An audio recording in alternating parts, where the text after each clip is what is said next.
Hi everybody and welcome back to the Workbench. So today we're taking a look at something pretty cool.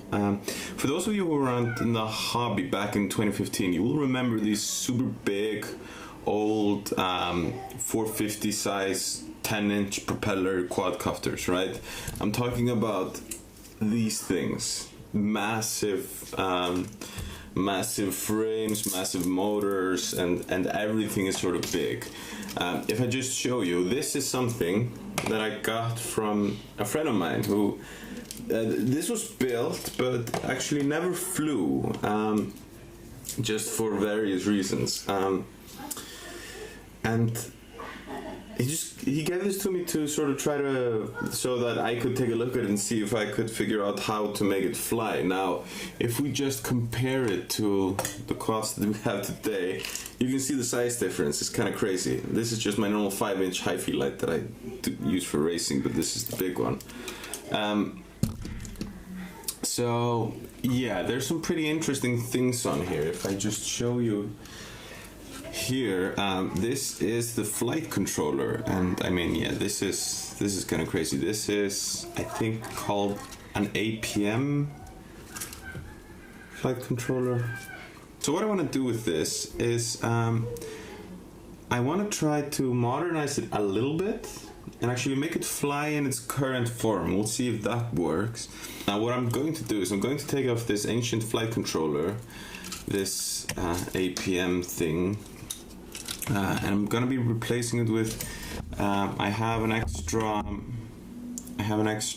this is from an earlier build I had. This is my $160 build, my cheap build. I think I want to use the F4 from this, and maybe also the camera and the VTX from this to replace some of the parts in here. And just, if you just look at the difference in the size of the flight controllers here, it's kind of crazy. Even though this is, you can still see the orange square just compared to this. So yeah, I'm gonna try to get rid of this flight controller, take this thing apart a little bit, and I'm going to be installing some modern parts, and we'll see if we can make this beast fly. This is pretty interesting. This is an old-fashioned GPS module.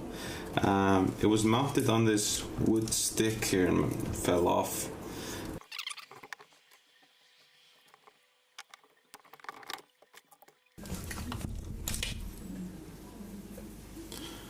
This thing is...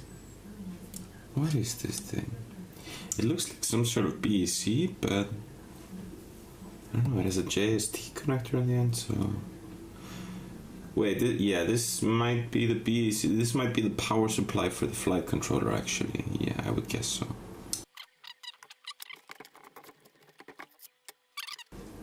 One thing I will say about this thing is that it is incredibly heavy. These motors, these are 26 motors. They're running 1000 kV, and they're bullet nosed. So yeah, that's pretty sort of crazy. And they come with these massive. The frame came with these massive batteries. These are actually, surprisingly enough, these are 4-cell batteries, and got a little bit of puff going on maybe here. Not too bad though. But it's 3.3 amp hours. Now these old sort of blue Turnigy batteries, I probably wouldn't fly a modern racing drone on them. But this thing, because this battery is 3.3 amp hours, it has a discharge rate of 30C, like continuous 30C. I mean, that means it's going to be it can output a continuous 99 amps, and these ESCs are only 30 amps. So I mean, at 100% throttle, it'd be doing about 120 amps. And I think I would feel fine about actually just running this LiPo for this. Talking about the motors, I mean, these are 1000 kV motors, but the props, it was meant to run these sort of massive 10-inch props. These are 10 by 4.5 props, and I mean, this is just massive. I mean, 10-inch props. Now 1000 kV on 4S is pretty low, but just because the props are so big, I feel like this might be able to produce enough thrust. Some rough estimations tell me that it'll produce about 900 grams of thrust per motor, which means 3600 for the entire rig. So I mean, as long as this rig is lighter than 3.6 kilos, it'll have enough power to lift itself.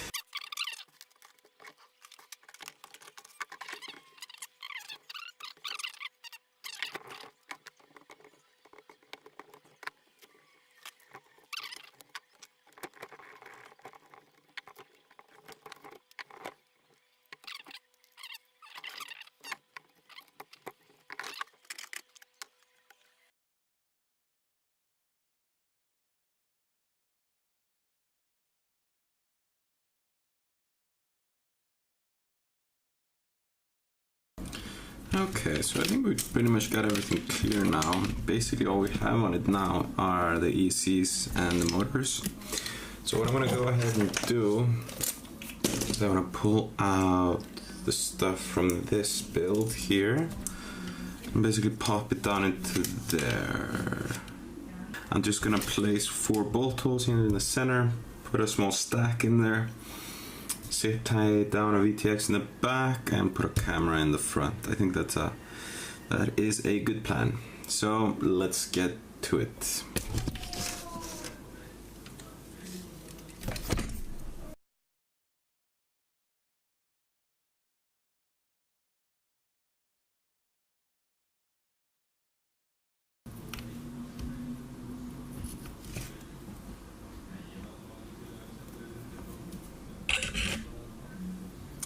So here we have the flight controller that we're going to use. This is Pyrodrone Hyperlight F4, I believe. It's pretty bare bones FC that I got really cheap. It's a decent F4, but it doesn't have any.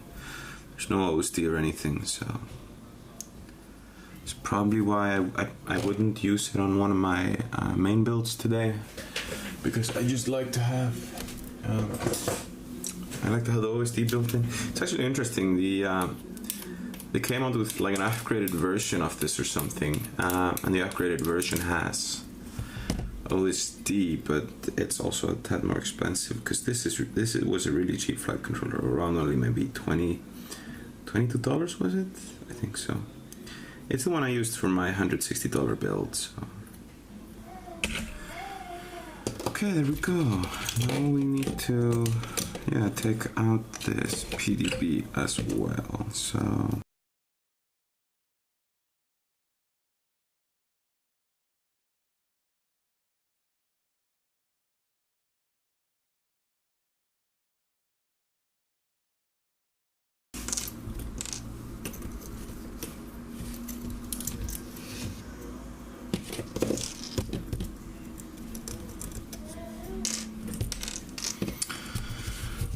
so we got an FC and a PDB.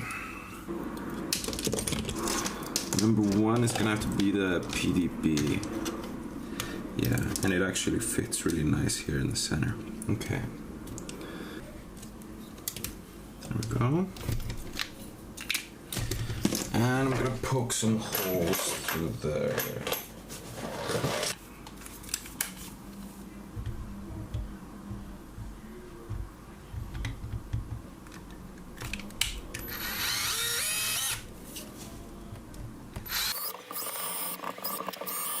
I probably should take this apart. I don't think I'll get away with doing it like this. Reason being, there is still a PDB under there that, I mean, if I can avoid damaging it, that would be nice.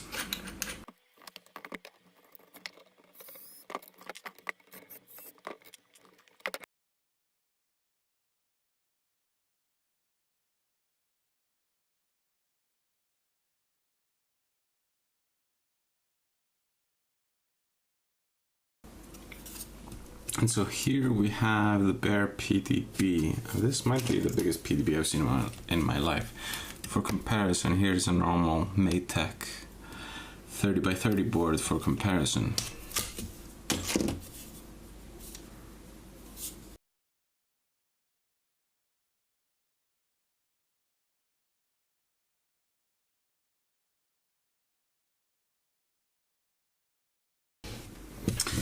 Alright, so now we're ready to start mounting the boards onto here. This is gonna be where the central stack comes out. So let's get some screws for that. I'm gonna try to use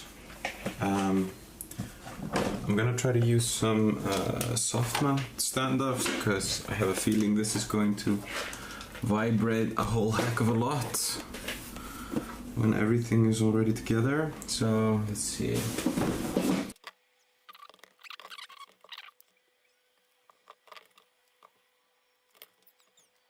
There, now we can just basically build a normal quad into this. So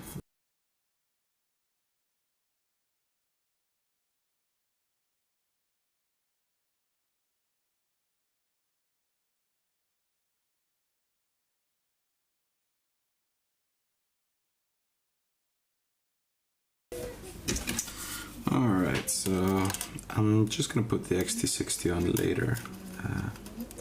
Let's see if this will fit on here, if I did everything correctly. Okay, this is a little bit crooked.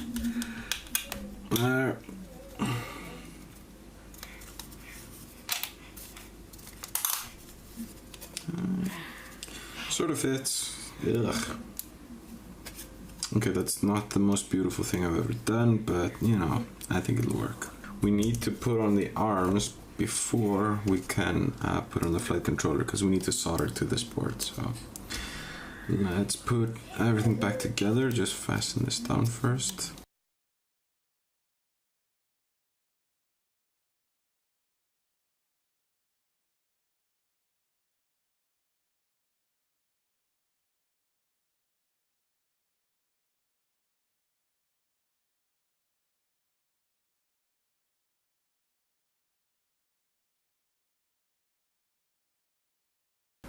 I guess it's probably right to talk a little bit about this frame. So I got this whole thing, this whole drone from a friend of mine who was planning to build this back in 2015.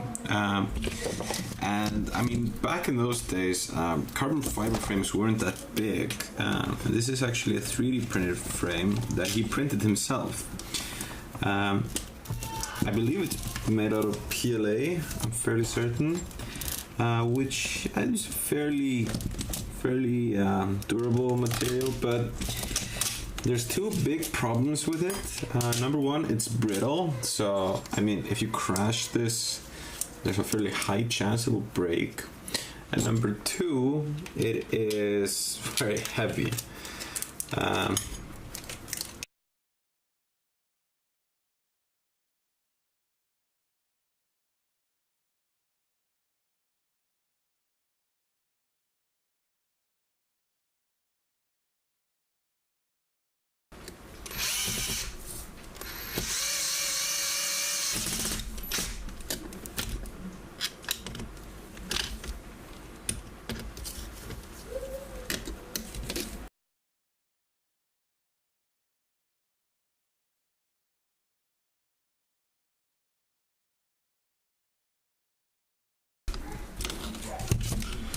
There we go. The frame is back in one piece. And we have our PDB properly mounted. Alright, so we can start to do the power wires for the ESCs. Now, the power wires come with these nice bullet connectors. And I'm just gonna cut them off. It looks like I'll need all of the length of the power wires, so.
Alright, here we go. We got power for all our ESCs. Okay. So we get our 5 volts down here. I should probably also think about what else I'm going to power from the PDB-BEC. So I seem to have made a bit of a mistake. It's more than just a small mistake. I oriented the top and the bottom halves incorrectly. God damn it. Well, that's life. Sometimes you make mistakes. You know what? I'm not even going to go ahead and take this apart to fix this. I'll just have to do it some other time.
Okay, so here is the finished product. I mean, this thing is so big that I want you to just stand up and do this. These are 10-inch propellers, which gives you an idea of just how big this thing actually is. I've put like the flight controller in here, FPV camera in front, GoPro mount here at the back, VTX over here, and a small VTX antenna over here. I might actually try to find a better one once I'm out in the field. And then we've got this massive 3.3 amp hour 4-cell battery underneath. And so yeah, here is the build all finished up. So let's go test it. Here we go. Okay, hérna notum við arma.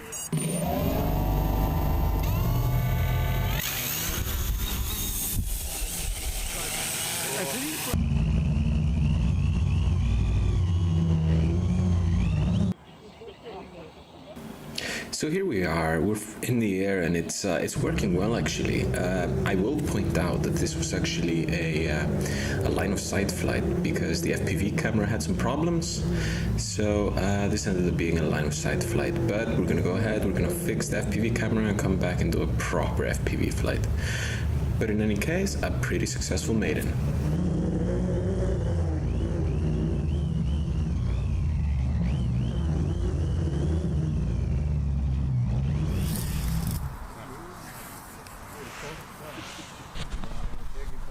After that test, I went back and replaced the camera and the VTX with just like a simple all-in-one micro camera.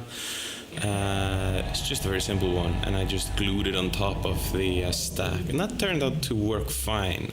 This is the flight I did after replacing the camera. You can see the camera there in the main screen, and then in the bottom right of that screen I'm showing you the FPV feed that I had. There's no OSD or anything like that, but as you can see the picture was rather good, had a big field of view.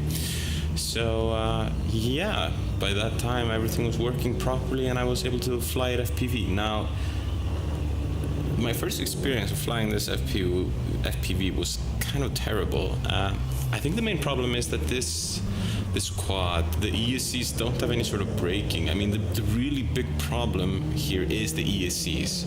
They don't let you do the sort of quick maneuvers you need to be able to do FPV efficiently.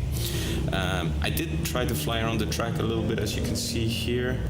But you can sort of see just like how difficult it is to control. I think I had it in angle mode there, but I tried flying it in just normal acro mode as well as air mode and angle mode.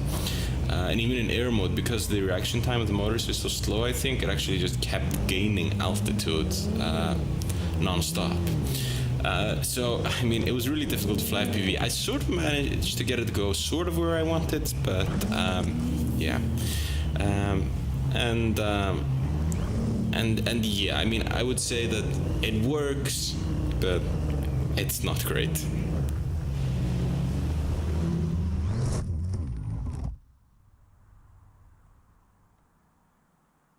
So that's going to be it for this time. We got it to fly, we got it in the air, but turns out, I mean, 2015 technology maybe isn't that great. Maybe there's a reason we're flying newer ESCs and smaller quads today. But in any case, I think it was a really interesting experiment, and I'm happy that I got it to fly. Now, there is a chance that I will at some point actually upgrade some of the stuff, keep the motors, keep the central stack, and just put some new ESCs and maybe a new frame on it. We're just gonna see. But in any case, I think it was an interesting experiment, and you know, it gave us some insight into technology that maybe isn't used so much anymore, even though it's only, you know, a few years old. But anyway, thanks for tuning in. Please consider liking and subscribing, and I'll catch you next time.